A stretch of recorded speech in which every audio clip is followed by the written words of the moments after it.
بچوں نے ابو جہل کا قتل کیا ہے اپنے چچا کے پاس جنگ بدر کے موقع پر حضرت عبد الرحمن بن عوف رضی اللہ تعالیٰ عنہ کے پاس آتے ہیں اور کہتے ہیں اے چچا یہ بتاؤ میں نے سنا ہے کہ مکے کے اندر ایک بہت بڑا ظالم ہے جو میرے نبی کو طرح طرح کی گالیاں دیتا ہے طرح طرح کی میرے نبی کی شان میں گستاخیاں کرتا ہے تم مجھے اس کا نام بتا دو کہ وہ کہاں ملے گا اس کی میں گردن مار دوں گا تو حضرت عبد الرحمن بن عوف رضی اللہ تعالیٰ عنہ فرماتے ہیں میرے بچوں تم چھوٹے ہو تم کو پتا نہیں ہے وہ ہمت والا ہے وہ جسارت والا ہے وہ طاقت والا ہے اس کے بعد بے شمار طاقت ہے تمہارا کام نہیں اسے جنگ کرنے کا کہا ٹھیک ہے وہ طاقت والا ہے وہ پہلوان ہے وہ جسارت والا ہے اور اس کے بعد جو ہے وہ دنیاوی طاقت ہے میرے پاس جو ہے وہ نبی کی محبت کی طاقت ہے کیا بات ہے نبی کی محبت کی طاقت ہے میں گھبرانے والا نہیں ہوں کچھ ہی دیر کے بعد دیکھیے حضرت عبد الرحمن بن عوف رضی اللہ تعالیٰ عنہ کھڑے تھے ظالم وہ ابو جہل سامنے سے گزر کے جا رہا تھا حضرت عبد الرحمن بن عوف رضی اللہ تعالیٰ عنہ فرماتے ہیں اے میرے بچوں دیکھو جس ظالم کا تم تذکرہ کر رہے تھے جس ظالم کا تم ذکر کر رہے تھے وہی ظالم گزرتا ہوا جا رہا تھا جیسے ہی حضرت عبد الرحمن بن عوف رضی اللہ تعالیٰ عنہ نے بتایا بچے ٹھیک کی طرح کیا ہے ابو جہل پر جھپٹتے ہیں اس کی گردن کو تن سے الگ کر دیتے ہیں بچے دیکھیں جنگ میں کیا ہے جنگ میں تلوار چلاتے ہیں نہ جانے کتنے ظالموں کو نہ جانے کتنے کافروں کو فنار کر دیتے ہیں یہاں تک کہ ایک بچے کا شانہ دیکھیے الگ ہو جاتا ہے اور شانہ ایسا نہ ہوا کہ وہ شانہ جو بغل کی کھال ہے وہ اس سے لگا رہا اب وہ خلل اندازی ڈال رہا ہے جنگ لڑنے میں خلل واقع ہو رہی ہے اب سوچ رہا ہے کہ اگر جنگ میں لڑ رہے ہیں تو یہ ہاتھ خلل ڈال رہا ہے جنگ کیسے لڑی جائے تو آپ نے اس تلوار کو دوسرے ہاتھ میں پکڑ لیا وہ ہاتھ جو خلل ڈال رہا تھا جنگ لڑنے سے روک رہا تھا اس بچے نے اپنے ہاتھ کو اپنے پیر کے نیچے دبایا اور اس ہاتھ کو اکھاڑ دیا وہ میدان کے اندر میدان جہاد میں بچے لڑتے رہے اللہ کی راہ میں شہید ہو گئے ایسا جذبہ ہونا چاہیے کہ وہ صلاح الدین ایوبی تھا وہ بھی ان کے اندر جذبہ ہوتا تھا نبی کی محبت کا جذبہ ہوتا تھا وہ سوچتے تھے اور کاش میں شہید ہو جاؤں گا تو اللہ کی راہ میں شہید ہو جاؤں گا خالد بن ولید رضی اللہ تعالیٰ عنہ 125 جنگوں میں شرکت کی ہے مگر جنگ میں شہید نہ ہوئے آپ جب بھی جنگ میں جاتے تھے یہ سوچ کر جاتے تھے کہ آج مجھے شہید ہونا ہے اللہ کی راہ میں مجھے اپنی گردن کو کٹانا ہے مگر قسم خدا کی جنگ میں آپ شہید نہ ہوئے موت آتی ہے تو کہاں آتی ہے بستر پہ موت آتی ہے اس کی وجہ یہ ہے کہ میرے نبی نے خالد بن ولید کو سیف اللہ کہا تھا جس کو سیف اللہ جب پیارا محمود کہہ دے سیف اللہ کا مطلب ہے کہ لٹکتی ہوئی تلوار اللہ کی تلوار لٹکتی ہوئی تلوار کیونکہ اللہ کو یہ گوارا نہیں ہے کہ میری تلوار ٹوٹ جائے اس لیے جنگ میں آپ شہید نہ ہوئے جب موت آتی ہے تو اپنے بستر پہ آپ کو موت آتی ہے تو بستر پہ موت آتی ہے تاریخ کو آپ پڑھو تاریخ کا مطالعہ کر کے دیکھو قسم خدا کی تمہارے دل دہل جائے تم ہر چیز سنتے ہو آج سوشل میڈیا کا دور ہے مگر تاریخ کا ایک بار مطالعہ کر کے دیکھو کہ ہمارے بزرگوں نے کیسی کیسی قربانیاں دی کیسے کیسی قربانیاں دی کیسی کیسی قربانیاں دی اسلام کو فروغ کیسے دیا ہے اسلام بلندی پر کیسے پہنچا ہے اسلام کو بلندی پر پہنچانے والے کون لوگ ہیں ان کی تاریخ کو پڑھنا ہوگی ایک بچہ تھا معبد جس کا نام تھا معبد اس کا باپ آگ پجاری تھا آگ کی پوجا کیا کرتا تھا عیسائی صلیبی تھا آگ کی پوجا کیا کرتا تھا اب دیکھیے آگ کی پرستش کرتا ہے اس کا باپ اس کا بیٹے کا نام ہے معبد اور جب وہ ہوشیار ہو گیا تو اس کے باپ نے کہا تھا بیٹے آپ ہوشیار ہو گئے ہو سمجھدار ہو گئے ہو یہ آگ اس کی بھی پوجا کرتا ہوں میں نے اس آگ کو کبھی بجھنے نہ دیا ہے میرے بیٹے تم بھی اس کو کبھی اپنی زندگی میں بجھنے مت دینا بیٹے نے اس کی بات کو تسلیم کر لیا کچھ ہی دن کے بعد باپ کہیں کام سے 2-4 دن کے لیے چلا گیا اور اپنے بیٹے سے کہا بیٹا یہ نوکر چاکر یہ غلام یہ کھیتی باڑی آپ کے حوالے میں کر کے جا رہا ہوں، اس کو تم دیکھتے رہنا۔ بچہ دیکھیے باپ چلا گیا، بچہ جاتا ہے، اس کی کھیتی کی دوری پر ایک گرجا گھر بنا ہوا ہے۔ کیا بنا ہوا ہے؟ گرجا گھر بنا ہوا ہے، وہاں پر صلیبی عبادت کرتے ہیں، عیسائی عبادت کرتے ہیں۔ ایک دن گزرا، 3 دن، 2 دن گزرے، 3 دن گزرے، 3 دن کے بعد بچہ اپنے گھر پہ آتا ہے۔ جب اس کا باپ آ گیا تو لوگوں نے، نوکروں چاکروں نے، ملازموں نے شکایت کی کہ تمہارا بیٹا کھیت کی طرف بھی اپنی کھیتی کو بھی دیکھنے نہیں گیا۔ بیٹے کو تلاش کروایا، بیٹا آیا، بیٹے سے پوچھا، کہا بیٹا تم کہاں گئے تھے؟ کہا میں کھیت کی دوری پر ایک گرجا گھر بنا ہوا ہے، میں نے صلیبیوں کی عبادت کو دیکھا، ان کی عبادت مجھے بہت اچھی لگی۔ جب اتنا سنا کہ پہلے کے لوگ اپنے بچوں کی جو تربیت کرتے تھے، جو اپنے بیٹوں کی تربیت کرتے تھے، جس طریقے سے آج ہم اپنی بیٹیوں کی تربیت کرتے ہیں، اسی طریقے سے اپنے بیٹوں کی بھی تربیت کرتے تھے، کہیں ایسا نہ ہو کہ کسی کی بری نظر پڑ جائے۔ تو دیکھیے معبد نامی بچہ تھا،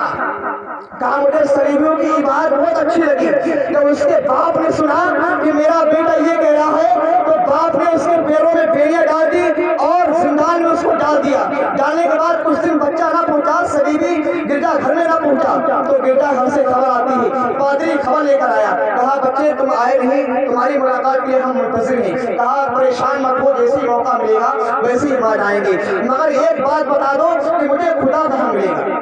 مجھے خدا کہاں ملے گا؟ کہا ٹھیک ہے، تو میرے پاس آ جائے، میں تجھ کو خدا کا راستہ بتا دیتا ہوں۔ تو میرے پاس آ جا، میں تجھ کو خدا تک پہنچا دوں گا، تو میرے پاس آ جا۔ اب دیکھیے جیسے چھٹکارا ملتا ہے، جیسے بیڑیاں کھلتی ہیں، ویسے ہی صلیبی کے پاس، یعنی ملک شام پہنچتے ہیں، صلیبی سے مل کر ملک شام پہنچتے، ایک صلیبی ایک پادری کے پاس پہنچے، ایک پادری کے پاس پہنچنے کے بعد اس کی خدمت کرتے رہے، اس کی جوتیاں سنبھالتے رہے، اس کی خدمت کرتے رہے۔ جب اس کے جانے کا ٹائم جب قریب ہوا تو کہا اے میرے پادری یہ بتاؤ مجھے خدا تک راستہ، مجھے خدا تک کون پہنچائے گا، مجھے خدا تک پہنچانے والا راستہ کون ہے؟ آپ مجھے خدا تک پہنچا سکتے ہیں۔ کہا بیٹا میں تم کو خدا تک نہیں پہنچا سکتا ہوں، جاؤ موصل کی سرزمین پر ایک پادری رہتا ہے، اس کے پاس چلے جاؤ تو تم کو خدا تک پہنچا دے گا۔ موصل کی سرزمین پر دیکھیے بچہ پہنچتا ہے، ایک پادری کے پاس پہنچتا ہے، دوسرے پادری نے تیسرے پادری کے پاس پہنچ گئے، اور دیکھیے پوری زندگی، دیکھیے بچپن سے لے کر جوانی کی دہلیز میں آپ نے قدم رکھ دیا ہے، پادری کے پاس پہنچ گئے، تیسرے پادری کے پاس پہنچے، اس پادری کی خدمت کرتے رہے، اس کی جوتیاں سنبھالتے رہے، اس کی خدمت میں مصروف رہے۔ جب تیسرے پادری کے جانے کا وقت ہو گیا، اس بچے نے کہا اے پادری یہ مجھے بتا دے کہ مجھے خدا کہاں ملے گا، مجھے خدا کا راستہ بتا دے، مجھے خدا کہاں ملے گا۔ تو پادری کہتا بیٹا تم کو سب نے بیوقوف بنایا ہے، تم کو کوئی دنیا کے اندر خدا نہیں ملا سکتا ہے، خدا تک نہیں پہنچا سکتا ہے۔ کہا میں خدا تک پہنچنا چاہتا ہوں، آخر مجھے یہ تو بتاؤ میں خدا تک کیسے پہنچوں؟ کہا ایک ایسا انسان ہے وہی تجھ کو خدا تک پہنچائے گا۔ کہا اس کا نام بتاؤ؟ کہا مجھے نام نہیں معلوم ہے، میں نے اپنی کتابوں کے اندر پڑھا ہے۔ کہا اس کی نشانی ہے، اس کی نشانی بتا دے رہا ہوں۔ کہا کھجور والی جگہ پر تشریف لائے گا، وہ صدقہ نہیں کھائے گا، ہدیہ اور تحفہ قبول کرے گا، اس کی دونوں شانوں کے درمیان مہر نبوت ہوگی۔ یہ 3 نشانی میں وہ آپ کو بتا دے رہا ہوں، اگر اس کو تلاش کرنا ہے تو ہی تم کو خدا تک پہنچا سکتا ہے، اور پوری دنیا کے اندر کوئی ایسا انسان نہیں ہے تم کو خدا تک پہنچا دے۔ قسم خدا کے پادری دنیا سے چلا جاتا ہے، آپ در در پھرتے رہے، راستے پھرتے رہے، آپ کے پاس بکریاں تھی، دیکھیے کوئی مدینہ سے پہلے اس کو مدینہ کو اسرائیل بولا جاتا تھا، تو وہاں کے لوگ کچھ دوسرے ملک کے لوگ وہاں کھجوروں کا بیپار کرنے کے لیے آتے تھے، وہاں کھجور لے کر کھجوروں کو بیچا کرتے تھے، وہاں سے کھجور بیچنے کے بعد تجارت کیا کرتے تھے،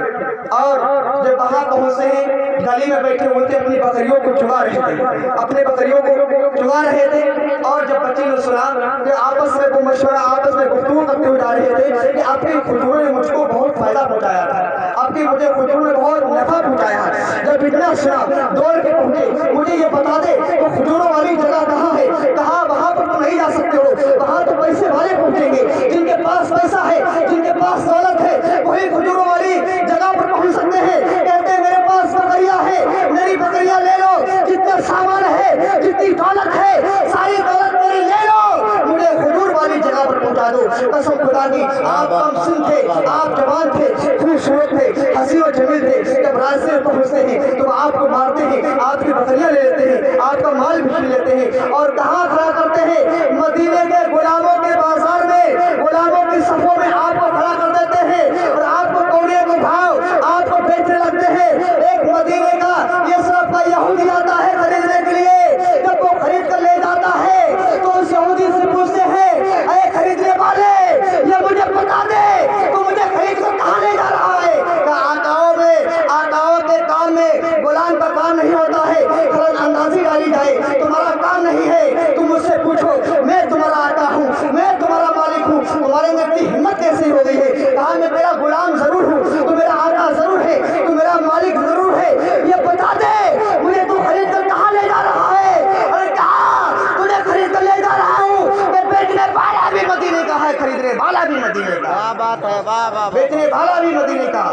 اور خریدنے والا ہے مدینے کا۔ بھگے کہاں تو مدینے میں انہیں کا نام حضرت سلمان فارسی، انہیں کا نام حضرت سلمان فارسی۔ کہتے ہیں واہ میرے خدا تو نے میری قسمت کا ستارہ چمکا دیا ہے، بارے خدا تو نے میری قسمت کا ستارہ چمکا دیا ہے۔ پکار اٹھتے یہودی کی غلامی برداشت کرتے رہے، کافی ٹائم ہو گیا، کافی ٹائم ہونے کے بعد دیکھیے تیرے چچیرے بھائی آپس میں گفتگو کر رہے تھے، آپ کھجوروں کی ٹہنیوں کو صاف کر رہے تھے، وہ نیچے باتیں کر رہے تھے۔ کہا میں نے سنا ہے مکے میں ایک ایسا شخص آیا ہوا ہے، مدینے میں ایک ایسا شخص آیا ہوا ہے کہ اس نے نبوت کا دعویٰ کر دیا ہے، وہ اپنے آپ کو نبی بتاتا ہے۔ جو پہلی مسجد قباء ہے، جو مسجد قباء ہے، آپ وہاں پر تشریف لائے، آپ کو معلوم چلتا ہے کہ نبی وہاں پر تشریف لائے ہیں، تو دیکھیے پہلی نشانی لے کر جاتے ہیں، تو آپ صدقے کی کھجور لے کر جاتے ہیں، نبی کی بارگاہ میں لے کر گئے تو دیکھتے کیا ہے، بہت بڑا ہجوم لگا ہوا ہے، صحابہ کرام کی نسلیں نبی کے چہرے پر جمی ہوئی ہے۔ جب دیکھا کہ مجمع کو دیکھا، اما یار یہ بتاؤ یہ مجمع کیسا ہے؟ کہا دیکھنا چاہتے ہو دیکھ لو۔ جب حضرت سلمان فارسی نے صحابہ کرام کی نسلوں کو دیکھا، نبی کے چہرے کو دیکھا، صحابہ کرام کی نسلیں نبی کے چہرے پر ایسی جمی ہوئی ہے کہ ایک بار بھی پلک نہیں مار رہی ہے۔ نبی کی بارگاہ میں پہنچتے ہیں، کہتے ہیں یا رسول اللہ یہ صدقے کی کھجوریں ہیں، یہ صدقہ کی کھجوریں ہیں۔ نبی نے ان کھجوروں کو تقسیم کر دیا۔ پھر دوسرے دن حضرت سلمان فارسی رضی اللہ تعالیٰ عنہ وہ کھجوریں لے کر جاتے ہیں۔ نعرہ تکبیر، نعرہ رسالت، خطیب اہل سنت قاری قاسم رضا صاحب قبلہ، نعرہ تکبیر، نعرہ رسالت۔ دوسرے دن پھر آپ تحفے کی کھجوریں لے کے گئے تو نبی نے ایک کھجور کو کھایا اور باقی کھجوروں کو تقسیم کروا دی۔ پتہ لگا کہ ایک نشانی، دو نشانی ہو گئی، اب تیسری نشانی لے گئی۔ کچھ دن کے بعد پتہ لگتا ہے کہ مدینے کے سرزمین پر کسی کا انتقال ہو گیا، تو نبی نماز جنازہ پڑھنے کے لیے آ رہے۔ حضرت سلمان فارسی کو معلوم چلا کہ نبی مدینے کی سرزمین پر آ رہے ہیں نماز جنازہ پڑھنے کے لیے۔ آپ دوڑ کر پہنچتے ہیں، کہیں دائیں پہنچتے ہیں، کہیں بائیں پہنچتے ہیں، کہیں آگے پہنچتے ہیں، کہیں پیچھے پہنچتے ہیں، اور سلمان فارسی یہی دعا کر رہے ہیں میرے خدا ایسا جھوٹا چلا یہ چادر ہوتے ہم مہر نبوت کو دیکھ لیں۔ جب میرے نبی نے دیکھا کہ میرا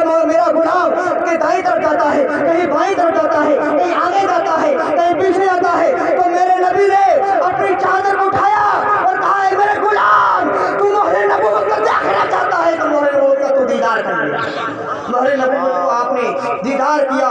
قسم خدا کی دیدار کرنے کے بعد آپ نبی کے قدموں میں گر پڑتے ہیں، نبی کے قدموں سے لپٹ پڑے اور کہنے لگے یا رسول اللہ مجھے خدا کا راستہ مل گیا ہے، اس کا محبوب مل گیا ہے، اس کا خدا بھی مل گیا ہے، یا رسول اللہ مجھے کلمہ پڑھا کر مجھے مسلمان کر لیجیے۔ حضرت سلمان فارسی رضی اللہ تعالیٰ عنہ مسلمان ہو جاتے ہیں، غلامی میں یہودی کی غلامی میں رہتے رہے۔ کچھ دیکھیے عرصہ ہو گیا، یہاں تک کہ بچپن سے لے کر جوانی سے دیکھیے بڑھاپا آ جاتا ہے۔ نبی کی بارگاہ میں پوچھے یا رسول اللہ کہ یہودی کا قبضہ جسم پر ہے، یا رسول اللہ آپ کا قبضہ دل پر ہے، مجھے برداشت نہیں ہوتا ہے، میں اس کی غلامی میں نہیں رہنا چاہتا ہوں۔ نبی کی بارگاہ میں حاضر ہوئے تو میرے نبی نے فرمایا اے سلمان جاؤ اپنے مالک سے پوچھ کر آنا کہ تمہارے بارے میں وہ سوچتا ہے، کہ تمہاری بکری کرنا چاہتا ہے، کہ تم کو بیچنا چاہتا ہے۔ حضرت سلمان فارسی رضی اللہ تعالیٰ عنہ دیکھیے یہودی کے پاس پہنچے، یہودی سے کہا یہ یہودی ہے بتا تم اس کو بیچنا چاہتا ہے؟ تو یہودی کہتا ہے تجھے کون خریدے گا، اتنا کمزور ہے، اتنا لاغر ہے، اتنا ضعیف ہو گیا ہے، اس کو کون خریدے گا یہ بتا۔ حضرت سلمان فارسی کہتے ہیں بتا مجھ کو تو بیچے گا نہیں بیچے گا؟ ہاں میں بیچوں گا، بتا خریدنے والا کون ہے؟ خریدنے والا مدینے کا تاجدار ہے، آمنہ کا لال ہے، عبداللہ کا دلارا ہے، وہ تجھے خریدے گا، وہ تجھے۔ نعرہ تکبیر، نعرہ رسالت، مسلک اعلیٰ حضرت علماء اہل سنت، نعرہ تکبیر۔ ٹھیک ہے معلوم کر کے آنا۔ جب حضرت سلمان فارسی نبی کی بارگاہ پہنچے کہا تیار ہے بیچنے کے لیے، کہا پوچھ کے آؤ کتنے بیچے گا، کتنا ٹائم دے رہا ہے؟ حضرت سلمان فارسی رضی اللہ تعالیٰ عنہ یہودی کے پاس پہنچے، کہا کیا لینا چاہتے ہو ہمارے عوض، تم کیا لینا چاہتے ہو؟ کہا 250 گرام سونا